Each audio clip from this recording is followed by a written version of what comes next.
How's it going, everybody? This morning I woke up really excited, ready to introduce to you a product I found online that allows you to mount any Nikon or Canon SLR lens to an iPhone 4 or 4S.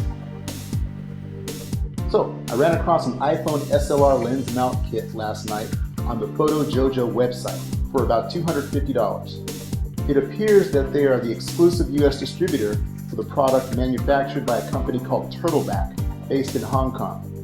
Two separate models, one compatible with the Canon lenses and the other made for Nikon, claim to turn your iPhone 4 or 4S into an SLR lens compatible device. Both kits come with a lens adapter tube and an iPhone case which accepts the tube. After installing the adapter and connecting an SLR lens, you're pretty much set and ready to begin taking photographs or videos with your new iPhone DSLR hybrid. Based on the other reviews I came across, there are no issues with build quality, and it seems to be a well-made product. So I was all set to hit the buy button, but then I went through the FAQs and found a few design compromises that turned out to be real deal breakers for me. The first thing you should know is that all images captured with this camera will appear upside down on your iPhone. This is no fault of the manufacturer, but instead relates to the lens optics of an SLR camera system. Light traveling from one end of the lens to the other will flip the image around, but all SLR and DSLR cameras have internal mechanisms to correct the image before you look through the eyepiece or when you take the picture. Obviously, an iPhone does not contain these optical correction systems, therefore it will appear upside down when you take the picture. You can go into a third-party image editing program or app afterwards to correct all of your iPhone images, but that adds an extra step if you're willing to do so. Second, there is no aperture adjustment on this device. Remember, all this product is doing is lining your SLR lens up with your iPhone 4. So any depth of field adjustment, any f-stop adjustment, anything else that you're used to doing with a regular SLR camera, you cannot do with this device unless you have the manual controls on the outside of the lens.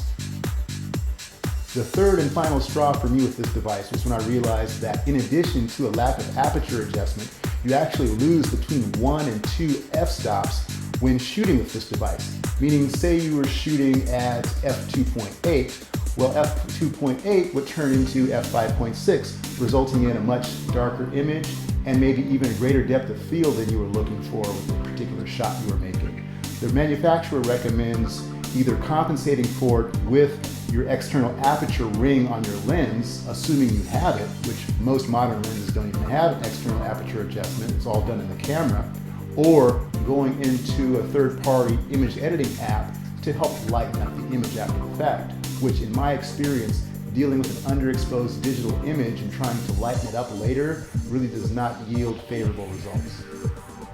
So at this point, I was already set to hit the don't buy button on this product, but just in case you're not convinced, there's one more issue with this product that I have that I think the manufacturer does not do a very good job of documenting, and that is the fact that this product is only compatible with full frame DSLR lenses. So full frame for Canon means the EF lens. Anything that's EF.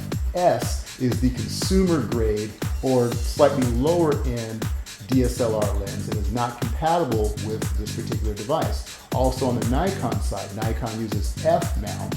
However, the DX line of F mount lenses are not compatible with this device. So really you're talking about the pro high end on the Canon and the Nikon side for DSLR lenses, meaning you're looking at the neighborhood of maybe $1,000 plus per lens for this device. So the bottom line is, this device, the iPhone SLR Lens Kit, is a cute little toy for anyone with a vast collection of DSLR or SLR lenses.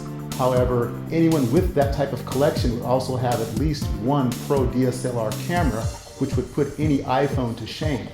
Plus, the amount of manual adjustments that are necessary to make an iPhone take pictures properly with this device completely eliminates the convenience of taking pictures with an iPhone to begin with. So anyone with that type of SLR camera and lens collection, I would recommend that they take one of their high-end SLR lenses, sell it, and with that money, purchase a second camera if they're in need of a backup.